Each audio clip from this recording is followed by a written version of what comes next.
我们这一集要谈的是酒糟啦、脂漏性皮肤炎啦、青春痘啦、敏感肌啊这些东西为什么常常诊断在一起哦？那诊断在一起的意思，我跟各位讲一下啊，脂漏性皮肤炎基本上是它有它的标准诊断，就是它在头皮啊，然后眉间啊，就印堂啊，然后下巴这样，然后一路到胸口这些比较出油的地方，这些比较容易出油的地方，常常出现一些丘疹状或化脓的现象。然后酒糟病人在原始，我现在讲的是原始第一，他两颊会比较红，然后甚至眼睛会出事，然后鼻子会出事哈，这是酒糟病人。然后青春痘病人当然是满脸长青春痘，不过基本上都在这里哈，我们叫 T 字部位、U 字部位的哈。然后敏感肌就是两颊红红干干的啊，偶尔会有红疹。你有没有发觉我讲了半天其实是同一件事情？我们就讲敏感肌好了，你两颊红红干干，有点红疹，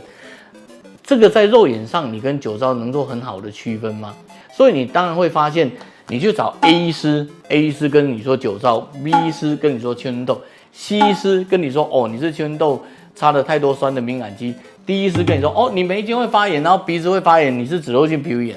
这就是为什么你的酒糟的诊断这么的缤纷多彩。我们既然讲说医师靠肉眼诊断酒糟，或靠肉眼诊断脂漏，靠肉眼诊断敏感肌跟青春痘，感觉上很像。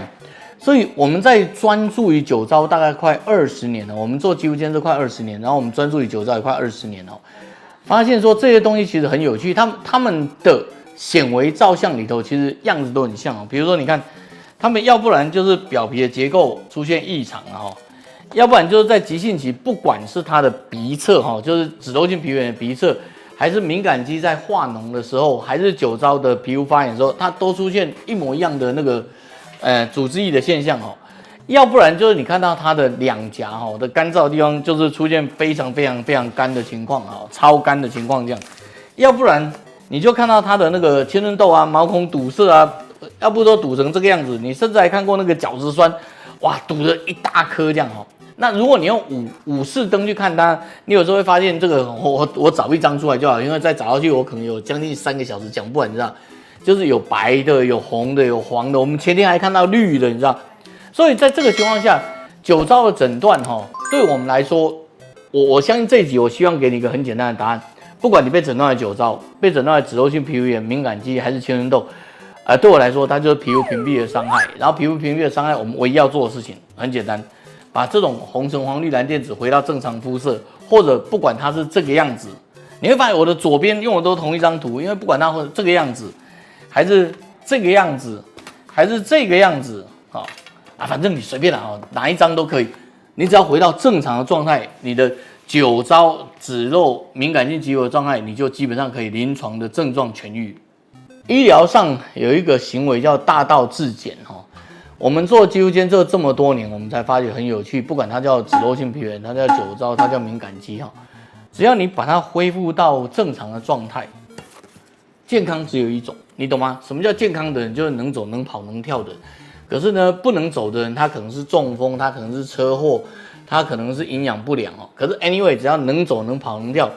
皮肤的纹路回到正常，我们就认为它是正常的。所以，再重新跟各位讲一下。不管你的酒糟、脂漏或敏感肌，不管你被诊断为什么，如果你是组织液的状态，让组织液的东西代谢掉，它回到正常，然后让表皮的结构，这真的是做得到的。我们花了2年、3年，让病人重新的去教育他，重新的去跑步，重新的去避晒，然后让皮肤慢慢的修复，它就可以回到这里这2张图真的是同一个人然后或者是一些塞得很凶的皮肤，就像我们刚刚再重复看一遍，你看到塞得很凶的毛孔。然后我们就让它这样角质酸慢慢吐出来，吐出来以后，它的颗粒吐出来，它的皮肤重建，它就回到正常。所以我们在发现不管它被诊断为酒糟、被诊断为脂漏、被诊断为青春痘、敏感肌，它的皮肤不管有溃烂还是长痘、红疹，还是干燥，你只要恢复皮肤正常的纹路，它就具有它的缓冲系统，它的 buffer system。也就是说，不管它叫怎么，它有千百种，只要它的纹路健康。它就可以回到唯一的健康，它就是能够正常活下去的，临床症状痊愈这样子。